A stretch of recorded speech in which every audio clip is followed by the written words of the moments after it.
जय हिंद। आज के नए टॉपिक में मैं बात करूंगा क्लास 10th की चैप्टर नंबर 3 केमिस्ट्री। तो चैप्टर नंबर 3 केमिस्ट्री में हाई स्कूल वाले फटाफट एक पॉइंट को पढ़ना है, छोड़ना नहीं है। लेकिन इस चैप्टर में आप जानते हो जो सक्रियता श्रेणी है वही आपके पेपर में आएंगे और कुछ क्या होता है उसके मैं आपको बता दूंगा, लेकिन मैं पूरा पढ़ाऊंगा, ठीक है, ताकि आपको, क्योंकि इसमें रीज़न है, अगर स्टार्टिंग से मैं आपको नहीं पढ़ाऊंगा तो आप चैप्टर आपको समझ में नहीं आएगा। इसलिए मुझे स्टार्ट से आपको पढ़ाना है। आप पढ़े रहोगे, लेक्चर आप सुने रहो, ठीक है, तो आपको काम देगा, बहुत अच्छा काम देगा। यानी पेपर में अगर मेरे सारे लेक्चर को आप सुनोगे तो आपके पेपर में चाहे जितना पूछ ले, आपको टेंशन नहीं लेना है, आपका पेपर हो जाएगा, आराम से हो जाएगा, ठीक। और आप जानते हैं कि आप हाई स्कूल और आपका 12th का जो एग्ज़ाम है बहुत ही आपके करीब है, यानी आप बहुत ही ज़्यादा मेहनत करना स्टार्ट करने, ठीक है, थक कर मत बैठो, ठीक। तो अपना अब चलते हैं, आज के टॉपिक में हम बात करेंगे। आप जानते हैं धातु और अधातु ये होता क्या है? सभी लोग जानते होंगे कि धातु और अधातु, मेटल एंड नॉन मेटल, ठीक है, मेटल एंड नॉन मेटल। तो मेटल क्या होता है? धातु है। नॉन मेटल क्या है? अधातु है। चलो ध्यान देना, आप जानते हैं जो धातु होता है, जैसे कि आप अच्छी तरह जानते हैं, मैं आपको बता रहा हूं, ध्यान दीजिएगा। पहले हम बात करेंगे धातु की। क्या बात करेंगे? धातु की मैं बात करूंगा, जिसको हम क्या बोलते हैं? मेटल बोलते हैं। क्या बोलते हैं? मेटल, ठीक है, धातु। तो धातु किसे कहते हैं, पहले इसके बारे में आपको समझाता हूं। धातु वे तत्व होते हैं, आप बहुत आसानी से, बहुत मन से, दिल समझना। आप जो मैं बोल रहा हूं इसको आप लिख भी सकते हो, वीडियो को पॉज करके आप लिख सकते हो। जी हाँ, चलिए अब यहाँ पे धातु वे तत्व होते हैं जो अपनी सामान्य अपक्रिया में एक या एक से अधिक इलेक्ट्रॉन को त्याग कर धनायन बनाने की प्रवृत्ति रखता है, वो धातु कहलाता है। नहीं समझ पाए आप? चलिए फिर से मैं आपको बता रहा हूं। जैसे मान लीजिए ये सोडियम है, ठीक है, सोडियम क्या एक धातु है। तो मैंने कहा धातु वे तत्व हैं जो अपने सामान्य अभिक्रिया में, धातु वे तत्व है जो अपने सामान्य अभिक्रिया में क्या करते हैं? एक या एक से अधिक इलेक्ट्रॉन को त्याग कर धनायन बनाने की, देखो यह धनायन बन रहा है, पॉजिटिव चार्ज बन रहा है, धनायन बनाने की प्रवृत्ति रखता है, वो धातु कहलाता है। इतनी बात आप समझ पाए? तो मैंने फिर से मैं आपको रिपीट कर रहा हूं कि धातु वे तत्व होते हैं जो अपने सामान्य अपक्रिया में एक या एक से अधिक इलेक्ट्रॉन को त्याग कर, निकाल कर जो धनायन बनाने की प्रवृत्ति रखता है, क्षमता रखता है, उसे हम धातु कहते हैं। इतनी बात आप समझ पाए होंगे कि धातु क्या होता है। ध्यान दीजिएगा, अगर हम धातु के एग्जाम्पल की बात कर लें, चाहे वो कापर हो, जैसे मान लीजिए कापर हो गया, ठीक, एल्युमिनियम हो गया, ये सब आप तो जानते हैं। आवर्त सारणी, आप अब आज ही आवर्त सारणी पीरियोडिक टेबल निकाल कर देखो, आपको बहुत मिलेगा आपको, ठीक है। 118 तत्व अवेलेबल है, ध्यान दीजिएगा। तो यहाँ पे जो कापर है, एल्युमिनियम है, और हम बात करेंगे कापर हुआ, एल्युमिनियम हुआ, मैग्नीशियम हुआ और क्या हुआ? सोडियम हुआ, और उसके बाद में क्या हुआ भैया? लेड हुआ, जिंक हुआ, और क्या हुआ? जिंक हुआ, Au गोल्ड हुआ, ठीक है, Ag सिल्वर हुआ। मतलब ये जो है आप देख रहे हैं, ये सब क्या है? धातु है। क्या है? धातु है। लेकिन आपने नाम सुना होगा तत्व, आपने नाम सुना होगा, मैं आपको बता दे रहा हूं, तत्व, ठीक है। तत्व, जो तत्व होता है वो 3 प्रकार का होता है, इसको हम क्या बोलते हैं? एलिमेंट्स कहते हैं। एलिमेंट्स, जो तत्व होता है वो 3 प्रकार का होता है। एक तो होता है क्या? धातु होता है, ठीक है। अब एक क्या होता है? अधातु होता है, ठीक है। और तीसरा क्या होता है? उपधातु, क्या होता है? उपधातु होता है। ठीक है, उपधातु। तो तत्व तीन प्रकार के होते हैं, धातु, अधातु और उपधातु, मेटल, नॉन मेटल और मेटलॉइड। ये तीन प्रकार के क्या होते हैं? तत्व होते हैं। तो तत्वों में से मैं सिर्फ दो प्रकार की मैं बात इस चैप्टर में, जितना रिएक्शन आप सीखोगे, जितनी चीज आप सीखोगे, सब धातु और अधातु सीखोगे। लेकिन सबसे इंपॉर्टेंट क्या है? सक्रियता श्रेणी। इसमें से आपका क्वेश्चन इस बार आने वाला है 101%। ध्यान देना, सक्रियता श्रेणी में सबसे ऊपर की धातु क्या है, सबसे नीचे की धातु क्या है, इसको मैं पढ़ाऊंगा आपको, ध्यान दीजिएगा। वो टेंशन आपको नहीं लेना, मुझे लेना है। ठीक है, ध्यान देना, धातु और अधातु और उपधातु ये तत्व तीन प्रकार के होते हैं। मैं आपको बेसिकली बता दे रहा हूं, आप लोग जानते होंगे या ना जानते होंगे, ध्यान दीजिएगा। अब ये जो धातु होते हैं, अगर इनके हम गुणधर्म की बात करें तो धातु का जो कैरेक्टर होता है ना, गुणधर्म होता है, ध्यान दीजिएगा, गुणधर्म है। इनके धातु के गुणधर्म के बारे में हम बात करेंगे। तो धातु के अंदर गुण क्या होता है? पहले गुण तो ये होती है, इनके बहुत सारे गुण हैं। तो हम पहले गुण की मैं बात करूंगा। जो शुद्ध धातु होते हैं, वो उनकी जो शुद्ध धातु होते हैं उनकी सतह चमकदार होती है। जैसे कोई भी अगर आप बर्तन ले लीजिए या कोई लोहा ले लीजिए, शुद्ध लोहा की तलवार ले लीजिए, तो चमकदार शाइनिंग करती रहती है। ठीक है, तो ध्यान, तो वो क्या बोलते हैं, उन्हें हम धात्विक चमक। जो कोई धातु में विशेष चमक होती है उसे हम धात्विक चमक कहते हैं। अगर किसी ने आपसे पूछा कि भैया बताओ कि धात्विक चमक क्या है, धात्विक चमक क्या है, धात्विक चमक है क्या, तो आप कहोगे जो धातु की सतहें क्या होती, चमकीली होती हैं, शाइनिंग कर रही होती है, उसे उस धातु का हम चमक कहते हैं। इतनी बात आप समझ पाए होंगे। चलिए अब इसकी हम दूसरी में बात कर लेता हूं। दूसरा मैं गुणधर्म की बात करता हूं। आप जानते हैं, आप ये भी जानते हैं, कोई भी धातु, जो सभी धातु होते हैं वो कठोर होते हैं। जैसे आप, मेरे पास मार्कर है, तो मार्कर ये धातु है नहीं, ये क्या है, अधातु है, क्योंकि क्या है, प्लास्टिक है, ये प्लास्टिक है, फाइबर है, ये अधातु, इसमें कोई इलेक्ट्रिक करंट फ्लो नहीं कर सकता है। और जिसमें इलेक्ट्रिक करंट फ्लो करता है, जो उसे हम क्या बोलते हैं, सुचालक कहते हैं, और उसी को हम क्या बोलते हैं, धातु कहते हैं। इतनी बात आप समझ पाए, आगे चलता हूं। दूसरा चीज में अगर आपसे पूछ लिया जाए कि आघात वर्धता क्या है, आघात वर्धता, आघात वर्ध्यता, आघात वर्ध्यता, अगर पूछा जाए कि आघात वर्ध्यता क्या है, ध्यान देना, थोड़ा मिस्टेक हो गया, आघात वर्ध्यता, अब ठीक है। आघात वर्धता ये है क्या चीज? आघात वर्धता मतलब क्या होता है, चोट सहने की शक्ति।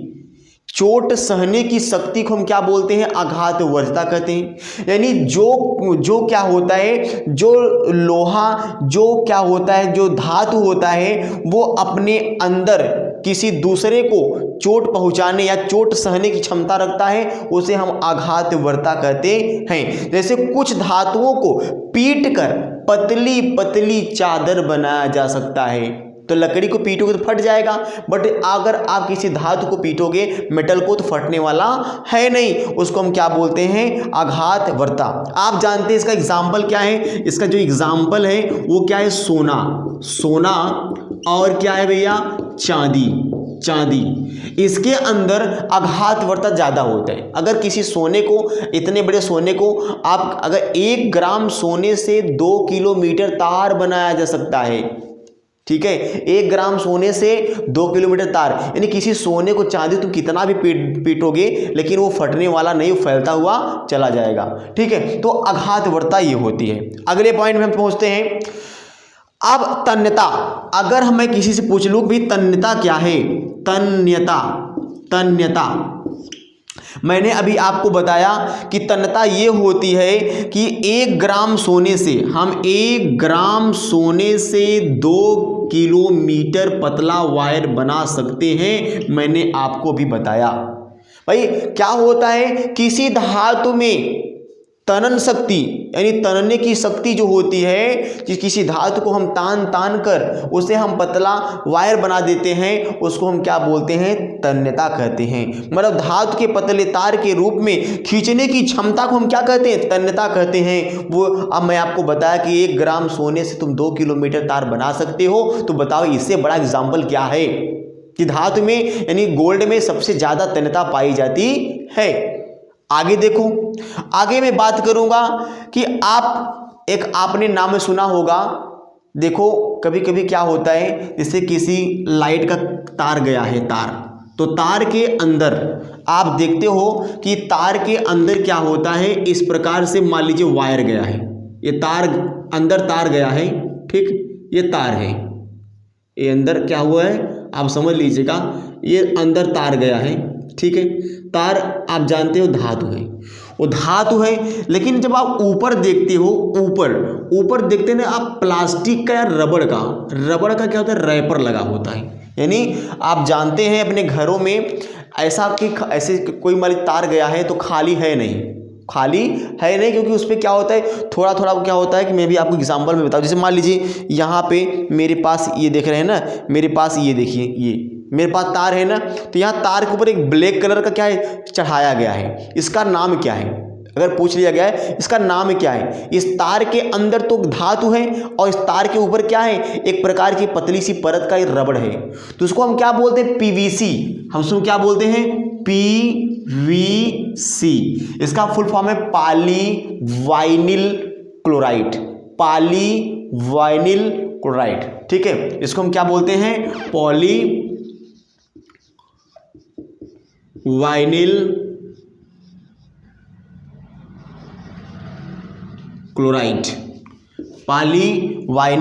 क्लोराइड, इसको हम बोलते हैं पीवीसी। इतनी बात आप समझ पाएंगे। ये तो बहुत ज़रूरी होता है, क्योंकि अगर ये चढ़ाया न जाए तो इंसान को करंट मार देगा, जो लाइट है करंट उठा के फेंक देगा, उसका स्वाहा हो जाएगा, ठीक है। चलिए आगे चलते हैं। अब हम बात करते हैं, आप जानते हैं अगला है आपका अधातु।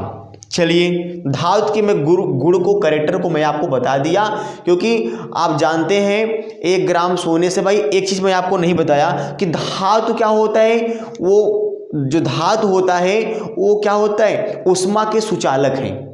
जैसे मान लीजिए ये मेरे पास क्या है, अगर कभी कभी क्या होता है, कुछ लोग केतली में चाय बनाते हैं, चाय पक रही होती है, तो जहाँ केतली में जहाँ पे लौ लगती है, वहाँ पे गर्म होता रहता है, उसके बगल में डंडी लगी रहती है, लेकिन डंडी भी गर्म हो जाती है, डंडी भी हीट हो जाती है, धीरे धीरे वहाँ केतली की जो डंडी है वो भी हीट हो जाती है। अगर शायद वो डंडी निकाल कर लकड़ी की डंडी लगा दिया, लकड़ी वाला डंडी लगा दिया जाए तो वो हीट नहीं होगा, क्योंकि वो लकड़ी क्या है, अधातु है, और जो केतली की जो हैंडल है ना वो क्या है, धातु है। तो किसी मान लीजिए कोई ये बहुत लंबा समय क्या ले लिया, एक बहुत बड़ा मैं लोहे का एक कील ले लिया, लोहे का एकदम मान लीजिए छड़ी ले लिया लोहे का, उसको मैं एक किनारा मैं किसी आग में क्या कर दूं, वहाँ पे आग में मैं रख दूंगा, तो रखने के बाद में धीरे धीरे पूरा कील गर्म हो जाएगी। क्यों? क्योंकि वो ऊर्जा की क्या है, ऊष्मा क्या है, सुचालक है, ठीक है। अगर कोई किसी धातु में अगर एक स्थान से दूसरे स्थान पर गर्म हो जाता है या वो चला जाता है ऊर्जा, तो ऊष्मा का सुचालक है। तो अच्छा मान लीजिए कोई बोर्ड है, लाइट का बोर्ड है, अगर मैंने इसको निकाल, मान लीजिए लोहे का होता और निकाल कर ऐसा लगाता, खूब मजा आता, तो खूब मजा नहीं आता, उठा के फेंक देता, जिंदगी बर्बाद कर देता। वही क्या है, धातु है, ठीक है। तो ये प्रकार ऊष्मा के सुचालक होते हैं, लेकिन धातु जो अधातु होते हैं ऊष्मा क्या होते हैं, कुचालक होते हैं। इतनी बात आप समझ पा रहे हो, ठीक है। अब ध्यान दीजिएगा, आपकी अगली हेडिंग बन रही है अधातु, दूसरा हेडिंग, ठीक है, अधातु। इसको हम क्या बोलते हैं, नॉन मेटल, ठीक, नॉन मेटल। अधातु किसे कहते हैं, अब आप अच्छे समझिए। अधातु वे तत्व होते हैं जो अपने सामान्य क्रिया में एक या एक से अधिक इलेक्ट्रॉन को ग्रहण करके ऋणायन बनाने की क्षमता रखते हैं, वो अधातु कहलाते हैं। जैसे मैंने कहा कि मेरे पास क्या है, एल्युमिनियम है। एल्युमिनियम क्या है भाई, अधातु है। तो मैंने कहा अधातु वे तत्व होते हैं जो अपनी सामान्य अपक्रिया में, अधातु वे तत्व होते हैं जो अपनी सामान्य अपक्रिया में एक या एक से अधिक इलेक्ट्रॉन को ग्रहण करके क्या बनाते हैं, ऋणायन बनाने की क्षमता रखते हैं। वो क्या कहलाते हैं, क्या कहलाते हैं, अधातु कहलाते हैं। अब यहाँ एल्युमिनियम है, वहाँ तो आप धातु में देखे थे कि यहाँ पे निकल रहा था, वो त्याग कर रहा था, लेकिन अब ले रहा है कौन, एल्युमिनियम। ये अधातु है, एक या एक से अधिक इलेक्ट्रॉन को क्या करेगा, ग्रहण करेगा और क्या बनाएगा, अधातु का ऋणायन आयन बनाएगा। उसको हम क्या बोलते हैं, अधातु कहते हैं। इतनी बात आप समझ पाए। अधातु का एग्जाम्पल को सुन लीजिए, जैसे कार्बन हो गया, सोडियम हो गया, ठीक है, कार्बन हो गया, सोडियम नहीं, आयोडीन हो गया। तो कार्बन हो गया, आयोडीन हो गया, सल्फर हो गया, ठीक है, मैं लिख दूं आपका कार्बन हो गया, आयोडीन हो गया, सल्फर हो गया, ठीक है, सल्फर हो गया, और ऑक्सीजन हो गया, ऑक्सीजन हो गया, और क्या हो गया, हाइड्रोजन हो गया, और क्या हो गया, ये सब क्या, ये सब हाइड्रोजन, ये सब आदि, ये सब क्या हो, नाइट्रोजन हो गया, ये सब क्या है, अधातु है, नॉन मेटल है। इसमें कोई भी अपक्रिया नहीं होती है, ठीक है, इसमें एक स्थान से दूसरे स्थान पर कोई भी क्या होता है, ऊर्जा का प्रवाह नहीं होता है। चलिए, इसके हम अधातु के जो गुणधर्म होते हैं उसी के अपोजिट होते हैं। न तो इसमें क्या होता है, अघातवर्तता होता है, न तन्यता होता है, न इसमें पीटने की क्षमता होती है, ना एक ग्राम सोने से आप कोई भी लेकर आप पतला तार बना नहीं सकते हैं। यानी इसमें उसी का अपोजिट साइड हो गया, इसका गुण बिल्कुल नहीं होता है। बात समझ में आया आपको, तो ध्यान दीजिएगा। चलिए, अब हम बात करते हैं धातुओं के रासायनिक गुणधर्म। धातुओं के रासायनिक गुणधर्म क्या है, धातुओं के रासायनिक गुणधर्म, ध्यान दीजिएगा। हेडिंग अब मैं बना ले रहा हूं, दूसरा आपका नेक्स्ट हेडिंग है धातुओं के रासायनिक गुणधर्म। धातुओं के रासायनिक गुणधर्म, धातुओं के रासायनिक गुणधर्म, इसके हम बारे में बात कर रहे हैं भी तुरंत। ध्यान दीजिएगा, धातु के रासायनिक गुणधर्म के बारे में हम अध्ययन करने के लिए शुद्ध धातु हम लेते हैं। क्या लेते हैं, शुद्ध धातु। धातु के अगर हम रासायनिक अध्ययन करने के लिए कि भाई धातु कौन सा है, इसके हम गुणधर्म समझने के लिए हम शुद्ध धातु लेंगे। शुद्ध धातु जैसे हमारे कापर हो गया, आयरन हो गया, कापर हो गया, आयरन हो गया, लेड हो गया, सोडियम हो गया, जिंक हो गया। तो ये सब क्या हो, ये धातु हैं भाई। इनको लेकर आप आसानी से एक्सपेरिमेंट कर सकते हो, आप पाओगे कि धातु हैं।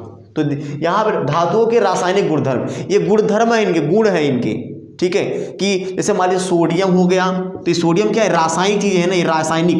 अब प्लस क्या होता है, एक Cl, मैं भी आपको रिएक्शन बताया था, प्लस Cl। अब यहाँ धातु है, यहाँ अधातु है, प्लस है माइनस है, तब क्या बनेगा, NaCl बनेगा। मैंने आपको ऐसा बता दिया हूँ, आप धीरे धीरे समझ पाओगे, डोंट वरी। अब ध्यान दीजिएगा, अब हम अगली हेडिंग आपको बताते हैं धातुओं का वायु में दहन। धातुओं का वायु में दहन, धातुओं का वायु में दहन, धातुओं का वायु में दहन। ये क्या होता है, धातुओं का वायु में दहन। आपने देखा होगा कि, बहुत ध्यान सुनेगा, धातुओं का वायु में दहन ये चीज़ है क्या चीज़, हमको ये देखना है, ध्यान देना। होता है क्या, आपने देखा होगा कि वायु में जो चमकदार श्वेत ज्वाला, वायु में जो चमकदार श्वेत ज्वाला के साथ मैग्नीशियम का दहन होता है। जैसे कि क्या होता है, अगर कोई मैग्नीशियम का टुकड़ा आप ले लीजिए, Mg का टुकड़ा, अगर आप Mg का टुकड़ा अगर आप जलाओगे ना, तो श्वेत और चमकदार उसकी जो लौ निकलती है, कैसा निकलता है, चमकदार श्वेत ज्वाला वाला निकलता है। तो वही क्या, अगर किसी धातु को आप दहन, जैसे मान लीजिए लगभग सभी धातुएं ऑक्सीजन के साथ मिलकर अपक्रिया नहीं करती हैं। जैसे मैंने कहा यहाँ पे 2Cu कापर हो गया, प्लस क्या हो गया, O2 हो गया, ठीक है। और मैंने क्या किया, 4Al हो गया, और प्लस क्या हो गया, फिर 3O2 हो गया। अब अगर इसका हम अपक्रिया कराएंगे तो 2CuO हो जाएगा। फिर क्या, 4Al2 Al2 फिर क्या हो जाएगा O3 हो जाएगा O3, ठीक है 4Al2O3, यहाँ पे एक 4Al2O3, जैसे कि यहाँ 4Al है तो फिर 4Al यहाँ हो गया, 4Al यहाँ हो गया और यहाँ पे 3 दूनी 6, 3 दूनी, हाँ 1 मिनट, यहाँ 2 कर दीजिए, यहाँ 2 कर दीजिए, आपकी बैलेंस ही पूरा हो जाएगी। 2 यहाँ 4, यहाँ 2 कॉपर है तो कॉपर कितना हो गया 2, ऑक्सीजन 2 है तो ऑक्सीजन के आगे क्या लगा है 2 लगा है, बैलेंसिंग भरपूर हो गई। यहाँ पे एल्युमिनियम कितना है 4, तो 2 दूनी 4, आगे भी 2 है पीछे भी तो 2 दूनी 4 हो जाएगा। जो ऑक्सीजन 3 दूनी 6, तो 3 दूनी 6, बैलेंस ही आपका पूरा हो गया। ध्यान देना, अब मैंने कहा धातुओं का वायु में दहन, ये मान लीजिए ये सब क्या है धातु हैं, ये सब क्या है धातु हैं, ठीक है धातु हैं। तुम किसी धातु को अगर वायु में जलाओगे, ठीक है ये किसी धातु है, जैसे मान लीजिए यहाँ मैं कह दूँ Fe, मैं Fe कह दूँ और फिर यहाँ क्या आ जाएगा Fe आ जाएगा Fe। मैंने कहा किसी धातु को, ये आयरन है ठीक है, और ये कहा है कापर, किसी धातु को तुम जलाओगे, जैसे कापर है यहाँ पे कापर, अगर कापर को आप जलाएंगे किसी वायु के साथ, भाई देखिए कोई से आप जला, जैसे आपने बहुत पहले ही सीखा होगा छोटी वाले क्लास में कि अगर मोमबत्ती को गिलास से ढक दिया जाए, जलती हुई मोमबत्ती को गिलास से ढक दिया जाए तो मोमबत्ती बुझ जाती है, इसलिए क्योंकि उसको ऑक्सीजन नहीं मिल पाता है। उसी प्रकार ये भी है, अगर किसी धातु को जलाना है तो वायु का उपयोग करना पड़ेगा, तब जाके उसका दहन होगा। क्या होगा दहन होगा, ठीक है दहन होगा। अब दहन होने के बाद तब क्या बनाएगा 2CuO बनाएगा। उसी प्रकार अगर हम ले लें 2Mg+O2 तो क्या बनाएगा 2, अब यहाँ हम बनाए क्या, अब क्रिया कराएंगे 2MgO बनाएगा, बन गया 2MgO बन गया। तो क्योंकि ये अब क्रिया मैंने अभी आपको बताया कि अगर आप मैग्नीशियम को जलाते हो तो चमकदार श्वेत वाला ज्वाला निकलती है, तो इससे हमको मालूम भी पड़ता है कि धातुओं का क्या दहन हो रहा है, ये धातु है, ठीक है इतनी बात आप समझ पाए होंगे, ठीक है। तो अब हम बात करते हैं अगले हेडिंग में, मैं बात ये करूँगा उभयधर्मी ऑक्साइड, ठीक है मैं बात करूँगा उभयधर्मी ऑक्साइड, उभयधर्मी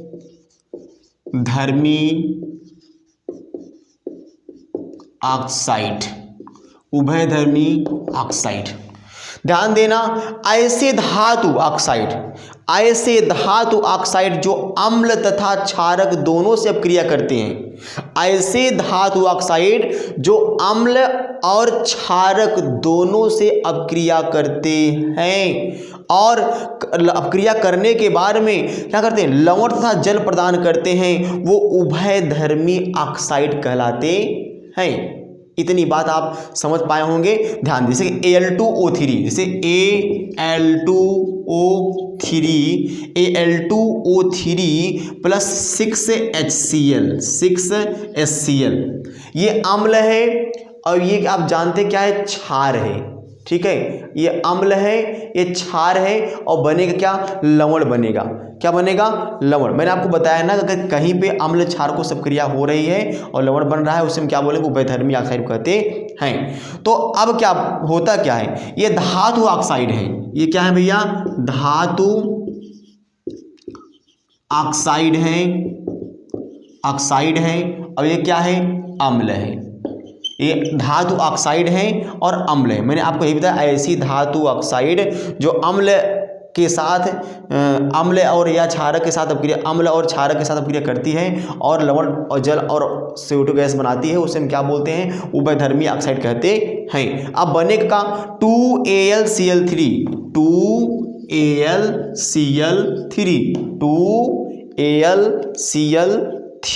इतना बन गया 2AlCl3 और प्लस करके बनेगा 3H2O बन गया। मतलब एल्युमिनियम कितना है 2 है तो एल्युमिनियम का क्या लगा है 2 अब क्लोरीन कितना है 6 है, तो 3 दूनी 6। अब आ गया H कितना है 6, 3 दूनी 6, O कितना है 3, O कितना है 3, बैलेंस ही पूरा हो गया। तो अब यहाँ पे क्या बन गया, यहाँ पे क्या बन गया, लवण बन गया, लवण बन गया और क्या बन गया, जल बन गया। तो आपको मैंने आपको रिएक्शन से ही आप थ्योरी बना सकते हो, ध्यान देना। अब अगर किसी ने पूछ लिया आपसे उभयधर्मी ऑक्साइड क्या है, तो आपको कहना है अगर कोई भी धातु ऑक्साइड है किसी अम्ल से क्रिया कराओगे तो लवण और जल प्रदान करता है, उसी को हम क्या बोलते हैं, उभयधर्मी ऑक्साइड कहते हैं। इतनी बात आप समझ में। अब जैसे कि अगर यहाँ पे Al2O3 है, Al2O3 है, अब यहाँ पे हम क्या रख दें, यहाँ Al2O3 रहने दीजिए। अगर हम लिख दें 2NaOH, 2NaOH रखूँगा तो क्या बनेगा, यहाँ जो रहेगा सो रहेगा, यहाँ पे क्या बन जाएगा, Na बन जाएगा। क्या बन जाएगा, Na। अब सोडियम बन गया, बाकी सब वो ऐसा का ऐसा है। नहीं एक मिनट, Na 2NaAl2O3, 2NaAl2O3, क्योंकि यहाँ पे OH है ना, यहाँ पे OH है, 3 2 5, हाँ यहाँ पे 6 7 3 दूनी 6। एक मिनट, यहाँ पे 2Al2O3 2NaOH 2NaAl2O2, यहाँ सॉरी O2 हो जाएगा, ठीक। चलिए ध्यान दीजिएगा, धातु ऑक्साइड है, ये अम्ल है और क्या बन गया, लवण और जल, 2NaAl2 और यहाँ H2O बन जाए। अब आपकी बैलेंसिंग हो गई, अब आप बैलेंसिंग हो गई। यहाँ Al2 है तो आप बैलेंसिंग कर लीजिए, Al2 है तो यहाँ पे क्या है, Al भी कितना है 2 है, O कितना है 3, O यहाँ पे है, 2 यहाँ है, 5 है, तो 3 आपका जो है कि यहाँ पे 2 हो गया और एक 3 हो गया, 2 हो गया 3 हो गया, Al2 यहाँ पे सॉरी 2 दूनी 4, 4 1 5, ठीक। और उसके बाद सोडियम 2 है, सोडियम आप देख रहे हैं सोडियम 2 लगा हुआ है, ठीक। H कितना है, H क्या है 2 है, तो H कितना है 2। इतनी बात आप समझ पाए होंगे बहुत अच्छे तरीके से। तो यही क्या है, उभयधर्मी ऑक्साइड है कि धातु ऑक्साइड और अम्ल से क्रिया कराते हैं तो लवण और जल बनता है, उसे हम क्या बोलते हैं, उभयधर्मी ऑक्साइड कहते हैं। आज के लिए आपका क्लास इतना ही रहेगा, ध्यान दीजिएगा। मैं आपके साथ हूँ, मैं चलता रहूँगा आपके साथ, आपको लेकर चलता रहूँगा। बस आपका कर्तव्य है कि आप इस चैनल नाम बायोलॉजीपुर से जुड़े और आप हमसे पढ़ रहे हैं, ठीक है। तो आपके एक एक पॉइंट में छोड़ूंगा नहीं, बाकी आप पढ़ने की जिम्मेदारी आपकी है, आपका कर्तव्य है और आपको पढ़ना पड़ेगा, तभी आप कुछ दिन आपके लिए बाकी है। आपके भविष्य की जो एक पल की, जो हर एक पल की जो मिनट है, क्षण है, बीत रही है, तो आप उसको रोकिए। कैसे आपको पढ़ना है, हर एक क्षण मिनट को आप बर्बाद मत करिए। आपका जो टाइम है बहुत वेस्ट हो चुका है, अब वेस्ट मत करिए। तो आप लोग पढ़ाई करिए और हमारे वीडियो को शेयर करिए, क्योंकि बाद में ऐसा न मिले कि बाद में किसी स्टूडेंट को ये वीडियो मिल जाए तो फिर बात करें यार मैं पहले देख लिया होता तो बहुत ही हमको फ़ायदा होता। तो ऐसा अपने साथ सबको ये वीडियो को शेयर करो, सब्सक्राइब करो, लाइक करो। बाकी ये मेरा मेहनत है, मैं आपको रास्ता दिखा रहा हूँ, मेहनत आप करिए, रंग जरूर लाएगा दोस्तों। नमस्कार।